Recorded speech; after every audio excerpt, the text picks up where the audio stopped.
როგორც ფრანგი მოდელიორები ამტკიცებენ, ქამარი არა მხოლოდ თქვენი გარდერობის ორიგინალური აქსესუარია, არამედ სიმტკიცისა და თავშეკავების სიმბოლოც.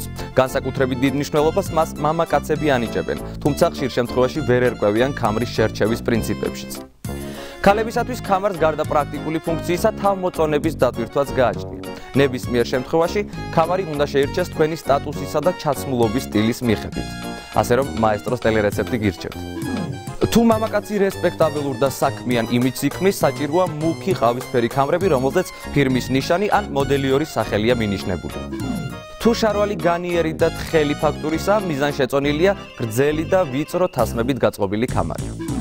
ელასტიური ლაკნარებით ყავით გაწყობილი ქამრები მიზანშეწონილია სადღესასწაულო სუფრებზე ან ღირსშესანიშნავ წვეულებებზე. დანაწევრებულ ნაჭრიანი ქამრები მოუხდებათ არა მხოლოდ რისკიან და საქმიან მამაკაცებს, არამედ თავნება და კაპრიზულ ქალბატონებსაც. თუ ქამარს შესაბამისად გაწყობილ ფეხსაცმელს შეურჩევთ, თქვენი პრესტიჟი მნიშვნელოვნად გაიზრდება. ფერადი ქამრები, რა თქმა უნდა, სტილს შეხამებული, მოუხდებათ ორიგინალური აზროვნებისა და მიზანსწრაფების მქონე ორივე სქესის წარმომადგენლებს, განსაკუთრებით მსახიობებსა და სხვა შემოქმედებით პერსონებს. ლითონის ელემენტებით გაწყობილი ქამრები შეესატყვისებათ სპორტული სტილის მამაკაცებს, ასევე გულფიცხებსაც, თუმცა მათ მაქსიმალურად უნდა შეეცადონ, რომ ჭხუბისას ქამარი არ გამოიყენონ. ქამრები, რომლებიც გულის ან სხვა ორნამენტებიანი შესაკრავით ერთდებათ, დაამშვენებდათ ეგზოტიკურ და მომხიბლავ ქალბატონებს. ნაჭრის ღილებიანი ქამრები მეოჯახე და ერთგულ ქალბატონებს დაამშვენებთ. ის გამოსადეგია ასევე მზრუნველი მამაკაცებისთვისაც.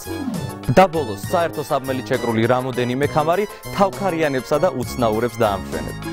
მოკლედ, ქამარი თქვენი ანსამბლის მთავარი დანამატია, როგორც ზემოთ ნახეთ, მას აქტუალური მნიშვნელობა აქვს. არ დაგავიწყდეთ მისი ამორჩევისას გაითვალისწინოთ ტელერეცეპტის რჩევებიც.